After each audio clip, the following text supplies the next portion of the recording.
श्री जी हमसे प्यार करती है, इसलिए हम श्री जी से प्यार करते हैं। श्री जी प्यार न करे तो हम श्री जी से प्यार कर ही नहीं सकते, हमारी क्षमता ही नहीं है। जो जीवन मुक्त तत्वज्ञ महान, इसीलिए लिखा महत् संगस्तु दुर्लभो, दुर्लभो के बाद फिर लिखा है अगम्यो।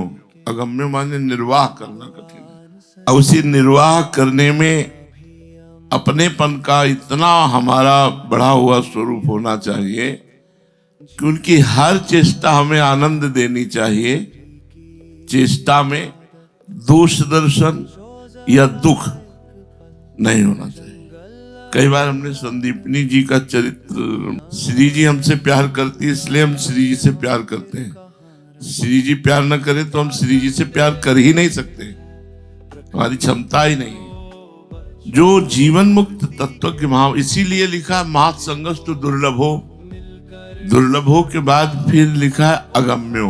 अगम्यो माने निर्वाह करना कठिन है।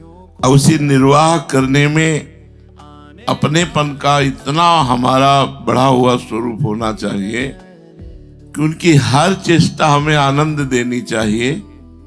चेष्टा में दोष दर्शन या दुख नहीं होना चाहिए। कई बार हमने संदीपनी जी का चरित्र सुनाया कि उनको गुरुदेव ने थूका, मूता, मारा, पीटा सब, लेकिन वो गुरुदेव के प्रति कभी दोष दर्शन नहीं किए और गुरुदेव की सेवा में लगे रहे। तो उसका परिणाम ये हुआ कि और सब विद्यार्थी भाग गए। सबकी क्षमता तो एक जैसी होती नहीं, तो और विद्यार्थी सब भाग गए। संदीपनी जी से पूछा तुम क्यों नहीं भागे? तो उनका गुरुदेव आपको भिक्षा कौन पवाता, स्नान कौन कराता, आपकी सेवा कौन? तो क्या तुम्हारे ऊपर हमने विरुद्ध बर्ताव किया? तो उनका गुरुदेव ये तो सब आपका है, ये जीवन आपका है, विरुद्ध बर्ताव क्या किसे कहते हैं? आप जो करें जैसे करें ये सब आप। तो उनका बेटा मैं तो अपने भजन के प्रभाव से परम धाम जा रहा हूं, लेकिन परम धाम वैकुंठाधिपति सर्वलोकाधिपति भगवान स्वयं तुम्हारे शिष्य बनेंगे आके। तो वही संदीपनी जी गुरु बने और भगवान द्वारिकाधीश उनके शिष्य बने।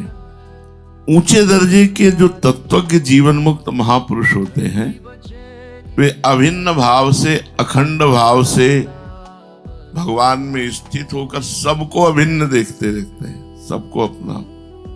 उनके जीवन से, उनके दर्शन से, उनके चिंतन से, उनके शरीर से स्पर्श की हुई वायु भी जीव का परम कल्याण कर देती है।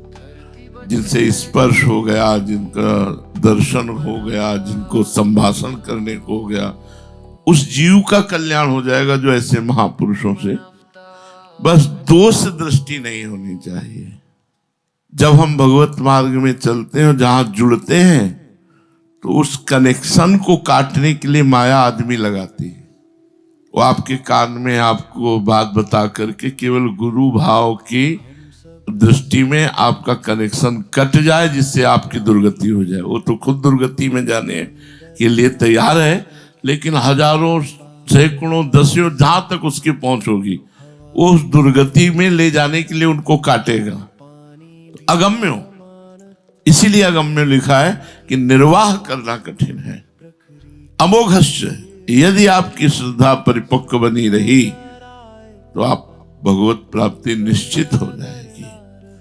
भगवान और भगवान में स्थित महात्मा में कोई अंतर नहीं होता। जगत के लोग संपूर्ण गुणों में पानी फेरकर किसी एक दोष की आभास मात्र को पहाड़ बना देते हैं। उसी में जो अज्ञानी और दुर्गति को प्राप्त होने वाले होते हैं उस पहाड़ में ढक जाते हैं, और जो सद्ज्ञानी और भगवत प्राप्त होने वाले होते हैं वो अपने गुरु से ऐसे प्यार करते हैं जैसे माता से प्यार करते हैं। माँ बहुत कड़वी बोलने वाली है, माँ तो माँ है। माँ बहुत बुरी है तो भी मेरी माँ है। माँ अच्छी है तो भी मेरी माँ है। जैसे मेरी माँ ऐसे मेरे गुरुदेव। मेरे गुरुदेव मेरे परम ब्रह्म है। तुम यही नहीं जान पा रहे हो मेरे हो, तुम अपने को अलग मान करके, मेरे को अलग मान करके देख रहे हो, इसीलिए बस परमार्थ का स्वरूप खंडित हो रहा है। तो हमारी आत्मा हो, जिन जिनको दोष दर्शन जहां जहां भी संतों पर हुए, उन्होंने ना तो अपने आप को उनका माना, ना अपने तन को माना, ना अपने धन को माना, केवल बाहरी मान्यता को दिखा करके मैं इनका हूं। आंतरिक मान्यता अगर होती तो इनका मैं हूं और मेरा सब कुछ इनका है।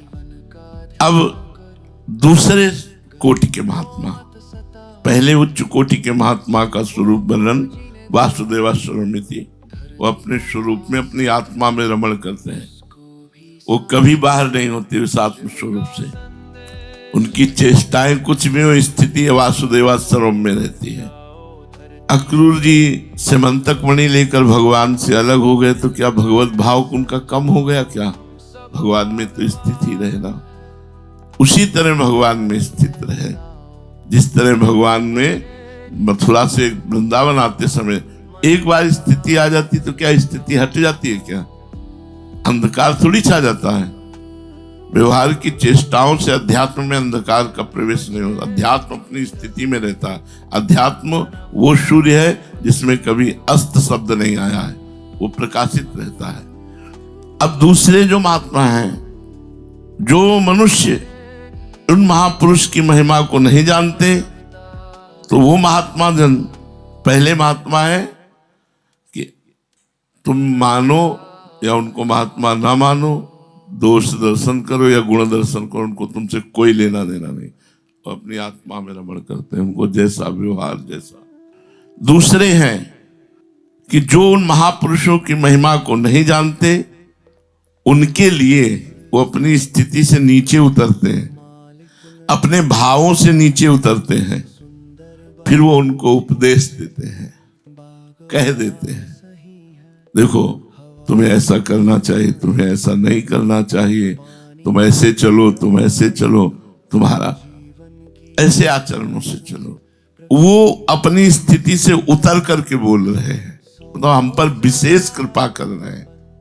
भगवत कृपा से जो उनके वचनों को, उनके आदेशों को मान लेता है, वो लाभ ले पाता, नहीं तो अगम्यो। तीसरे, जब वो देखते हैं कि उपदेश से भी काम नहीं बन रहा, तो वो उससे भी नीचे उतरते हैं। पहली स्थिति से उपदेश नीची स्थिति है, नीचे उतरे, उपदेश कह दिया, आज्ञा उपदेश किया। फिर तीसरी स्थिति में उससे भी नीचे, और फिर वो स्पेशल आज्ञा देते हैं, आप ऐसा करो। उपदेश सार्वजनिक और आज्ञा पर्सनल होती। आप हमारे लिए ऐसा करो, आप हमारी आज्ञा का ऐसा पालन करो, हमारे लिए आप ऐसा करो, आप ऐसा करो। तो वो उसमें प्रसन्न होकर जब लगे तो वो वहीं पहुंच गए, क्योंकि परम तत्व तो भगवान ही गुरु रूप में है।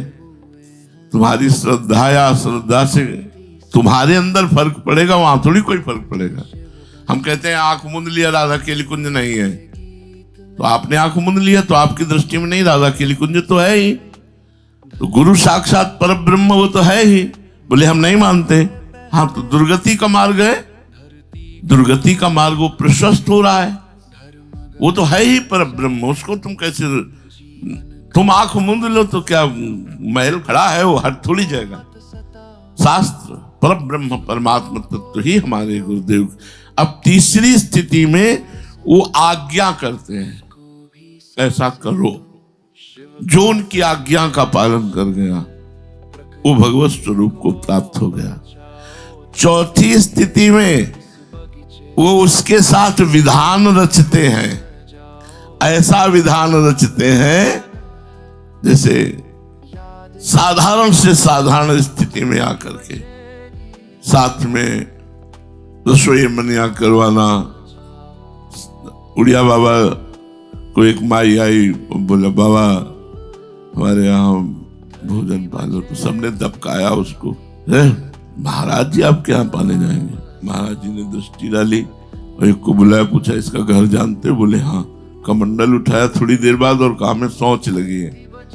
अरहर के खेत में पहले ऐसे जाना होता था, तो अरहर के खेत में गए और जो शिष्य साथी बोले यहीं खड़े रहो जब तक सोच हो के ना आवे। वो घुसे खेत से, उधर गए, गांव वालों से पूछा उसका घर कहाँ, वहां गए तो बोली जल्दी ला रोटी। बोले महाराज तैयारी तो कुछ है नहीं। बोले आटा हम लगा रहे हैं, जल्दी तो चूल्हा जला। और जब वो गए तो बाबा मसाला पीस रहे थे। वो लोग भी पता लगा कि इतनी देर सोच में नहीं लगती, जरूर बाबा आ गए, मसाला पीस रहे थे। चौथी स्थिति में महापुरुष उतर करके स्वयं वैसे आचरण करने लगते हैं, उनको अपनाने के लिए, उनको अपना बनाने के लिए, उनकी चित्त वृत्ति का अपहरण करने के लिए, उनके मन का अपहरण करने के लिए। पांचवी स्थिति में वे इससे और नीचे उतर जाते हैं और एकदम उनके जैसे होकर के व्यवहार करने लगते हैं, अज्ञानी पुरुष जैसा व्यवहार करने लगते हैं और उनको अपना संग देकर अपने रंग में धीरे धीरे रंगते हुए वो उठाकर वहीं पहुंचा देते हैं जहां उनकी स्थिति थी।